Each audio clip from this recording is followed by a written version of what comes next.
I met a friend in Israel, and in our discussion, he mentioned something that just got all my ears up. Not much of the ear on my head anyway.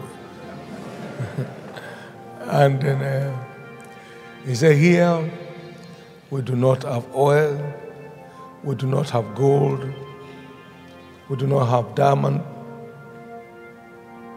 He said, our resources are within the skull.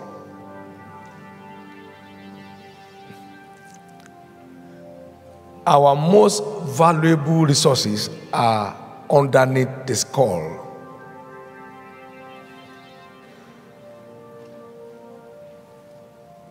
It was a casual discussion, but left me thinking of what is underneath my skull that could turn a desert into a fertile land, and could turn a desert nation to a food exporting nation. He said the answer is underneath the skull. Underneath the skull.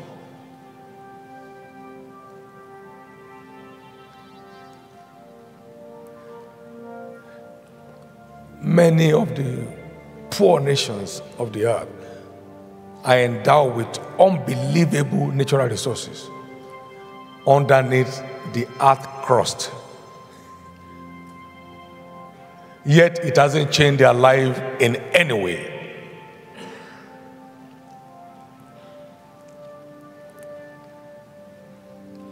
The amount of diamond in some nations of Africa is staggering. Yet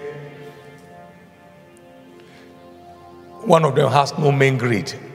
That is, this is main grid for power supply.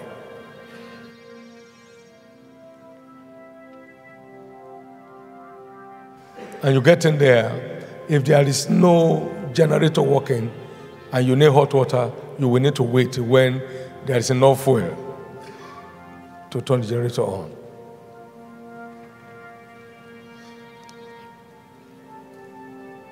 That's how much asset is in natural resources.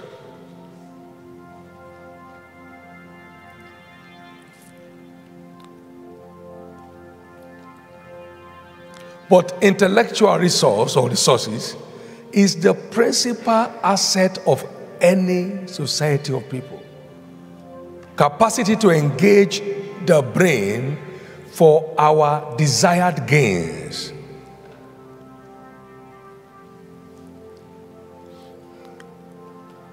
One of my favorite fellows once said, wealth is a product of man's capacity to think. His name is Ayn Rand, A-Y-N, Rand, R-A-N-D. That's in case my phonetics is not communicating. I mean, wealth is a product of man's capacity to think.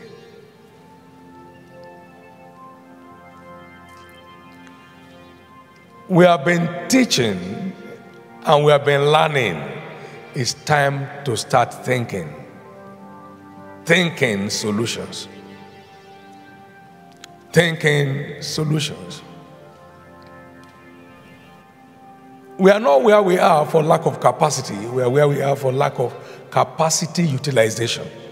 Yeah, you know, capacity utilization, a dogged commitment to finding solutions to our bugging problems. Capacity utilization, that's where our problem is. Why are they making 8 tons per hectare in Brazil of corn, and we're making 1 or 2 per hectare in Nigeria? Think. Let's think.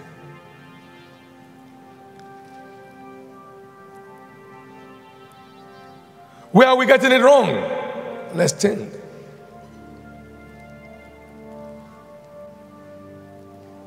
It's time to advance from learning to thinking. Because the things we are learning came out of people's thoughts. God didn't create any subject. People created subjects and disciplines aimed at dealing with certain issues that are considered relevant to better living. And I know the reason why we are surrendered with so much problem in our part of the world is because God has put on ground so much potentials, so much intellectual resources to deal with it. It's time to start thinking. And we should go beyond thinking to start reasoning. Now, let's look at the picture of the prodigal son, for instance. No matter how many devils pushed him out, reasoning got him back to dignity. Reasoning restored him back to dignity. He came to himself one time and said, "Oh boy, come. Let's look at the issues the way they are.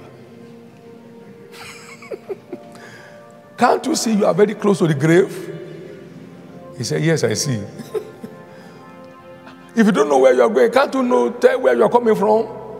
Okay, first reflect. If you die like this, nobody will know where your grave is. In fact, your grave will be in the belly of pigs. Wisdom has nothing to do with age. It starts to do with engagement. Let's think solution. Let's join our resources and think solution. The people in charge don't even know what to do when you ask them.